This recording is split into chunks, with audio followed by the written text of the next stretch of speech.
Good evening, everyone, and welcome once again to Opinion Leaders. Happy weekend to all of you. And tonight we will be discussing a controversial topic not usually discussed or covered in mainstream press. And we're talking about gay and lesbian rights. And I'd like to introduce my very special guest this evening, Mr. Jonas Bagas, Akbayan from the Akbayan Gay and Lesbian Collective. Good evening, and it's very nice of you to join us, Jonas.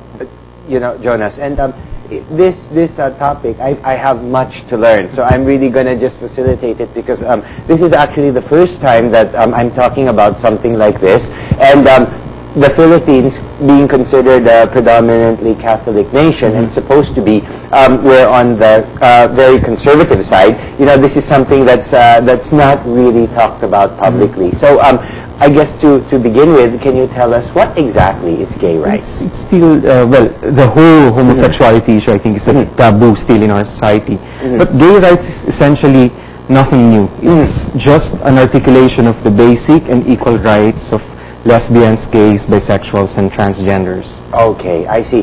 And what are some of the challenges? Because I know that in America, right, it started in America, it was accepted, and I know that it's possible for homosexual marriages are accepted in certain areas, in some states. I think it started in San Francisco, right? And then New York is already legalized. Yes. As well. And then I guess in the next few years, several other states will do that too. But here in the country, what is the status? So we're definitely far from legally recognizing same-sex marriage or unions or partnerships between people of the same sex. And the main challenge is that we're assuming that our society is already tolerant towards homosexuality. Yes. When it's not. I mean, we accept certain stereotypes. Yes. It's okay to be gay as long as you are in the entertainment industry, or as long as you follow these notions that we have about homosexuals in general.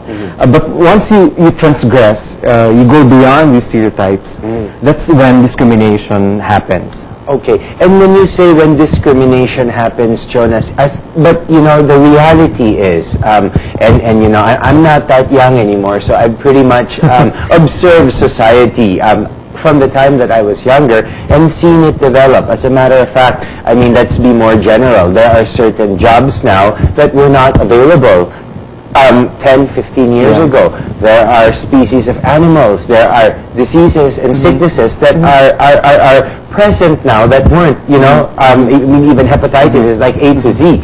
And same with gay and lesbian, rather homosexuals.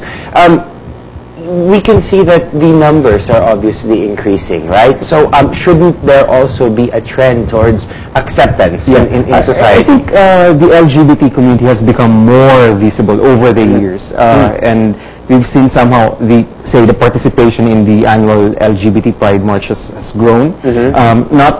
Perhaps not in the scale that we want, but it has grown. We've become more visible in the media. You see a lot more LGBT activists in our community or even in our public discourse. But it's a question of whether we've institutionally recognized LGBT rights. Is it in our laws? It's already articulated in our Constitution that all Filipinos have equal rights, regardless of what you are. Right? Exactly.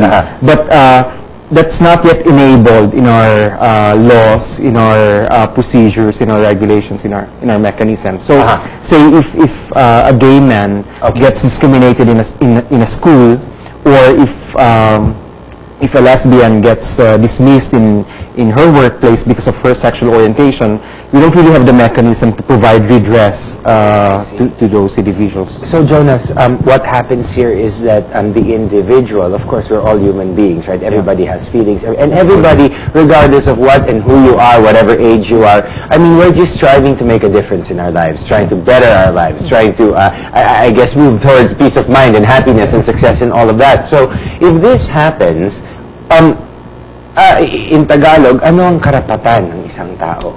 Well, marami, kung anong karapatan ng lahat. Yes, of course. That should be accorded to But everyone. is there, I mean, are there people who actually get dismissed because we've documented cases of discrimination in the workplace, in schools.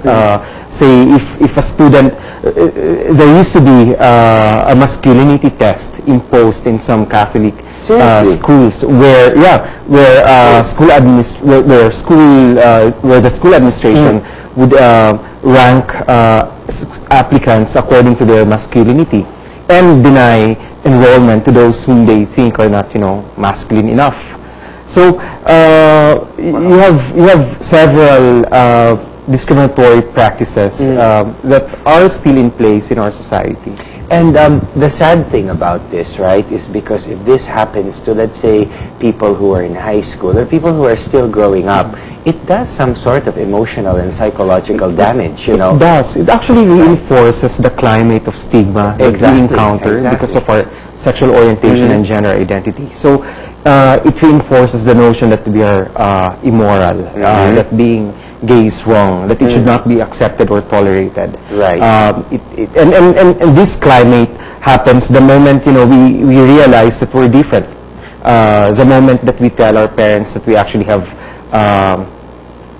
romantic or emotional affections towards people of the same sex. It happens the moment we get rejected by our peers, by our friends, by our parents or by our siblings because of our sexual orientation. And they make, for example, society makes them feel like they are committing some sort of crime, like in the same level as murder, or which shouldn't be the case, because at the end of the day, you're not really harming anybody, right? I mean, it's not like meron kang tinatapakan na ibang tao, which is true. It's just that people are offended by the fact that we are who we are, and that's fundamentally wrong. But Jonas, if we can go back to that, when you say offended, in what aspect? Because I mean, I guess if you were to be open-minded about it, there really isn't anything offensive. I guess. But it also depends on I think the religious beliefs or cultural inclinations of a particular community or of an individual. So kaya lang may iba't ibang levels. So for example, at the personal level, you may not agree with homosexuality. I mean, and that's something that we should respect as well. Right. But it's entirely a different thing when you're already violating the rights or the dignity of an individual. That's true. And for example, like for you guys, right, the Akbayan Gay and Lesbian Collective, I guess now let's go into this organization. So what are you about? When did you start? And for example, what are your advocacies? The issue of LGBT rights has always been fundamental for Akbayan, and Akbayan is in fact the first political party that openly supported LGBT rights. So during the term of then Congresswoman Etta Rosales, Akbayan, with the help of several LGBT organizations, pushed for the anti-discrimination bill. And that bill essentially criminalizes or penalizes discrimination on the basis of sexual orientation and gender identity. Okay, and basically how ahead are we right now? I mean, the reality of it, because I do believe that in order for any individual, regardless of sex or again sexual preference, gender, age, I guess when you're living in an optimum environment, that is when you can churn the most productive part of you, utilize your full potential, and many people who are gay and lesbian, a lot of them are honestly very intelligent. A lot of them have a lot of soul. A lot of them have a lot of creative, inclination. So all of this, I think, in order for it to come out, to be harnessed in its 100% form, you got to be okay, right? Yeah, I fully agree with you. Discrimination and prejudice actually curtail the full potential of an individual. And going back to the bill, because you asked me how far along we are with that, we've been pushing for it since 1999, and the bill was already approved by the House of Representatives in 2001, but or during the 12th Congress, but unfortunately the Senate didn't approve the bill. I see. We got another opportunity to push for the bill and have it enacted during the 13th Congress, but GMA came.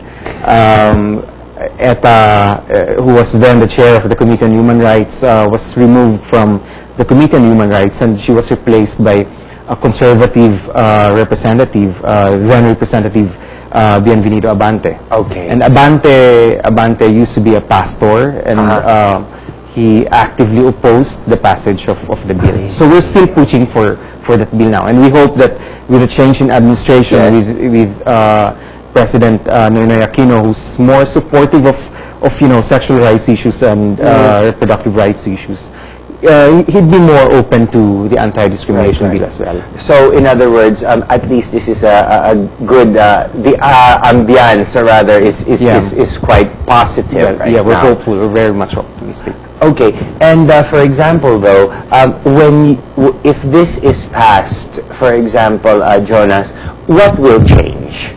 It's a very good question, because legislation really doesn't automatically entail exactly. Even if you implement it today, I mean, there's still a certain adjustment period, I guess. That's true. And I think the important thing is to have a law that would help us change the consciousness of the public. Okay. So it's a tool to alter the consciousness of the public and make the public realize that it's wrong to discriminate, it's wrong to violate human rights, and at the end of the day, that LGBTs, or any Filipino for that matter, any individual, regardless of sexual orientation or gender identity, is part of the human family. And we should just respect that fundamental fact that we are not each other's enemy, that we should just respect each other's dignity.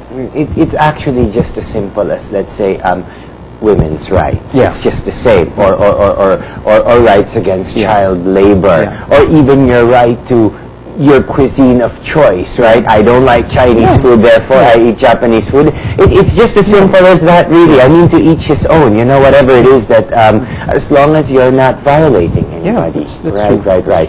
So, I guess, Jonas, we will be talking more about this in depth, about the law, about how we can change this, and what are some of the challenges that we will be facing within the next few years when Opinion Leaders return. So, guys, don't change the channel. We will be right back after these messages.